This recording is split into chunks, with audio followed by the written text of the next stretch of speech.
मेरे दोस्तों, ईरान का एक सबसे बड़ा ऑपरेशन कामयाबी से हुआ है।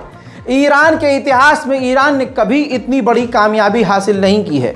ईरान की होम मिनिस्ट्री के द्वारा बताया गया है कि ईरान की इंटेलिजेंस ने मूसाद के यानी इजरायली खुफिया एजेंसी के सैकड़ों मूसाद के जासूस 28 अलग अलग देशों में डिटेक्ट किए हैं ईरान ने, और ईरान की इंटेलिजेंस ने, ईरानियों ने उनसे काफ़ी अहम जानकारियां भी उगलवाई हैं, जिससे ईरान की मिनिस्ट्री को और ईरान की जो डिफेंस मिनिस्ट्री है उसको काफ़ी ज़्यादा फ़ायदा पहुंचा है। ईरान ने बताया कि इसके अलावा हमने खुद ईरान के अंदर मूसाद से जुड़े हुए जासूसों को पकड़ा है, मूसाद के एजेंट्स को पकड़ा है, और हमने कईयों को तो फांसी पर चढ़ा दिया है और कईयों को अपनी नज़र के आगे बंद किया हुआ है, नज़रबंद किया हुआ है। दोस्तों, इतिहास में ये ईरान का सबसे बड़ा ऑपरेशन है।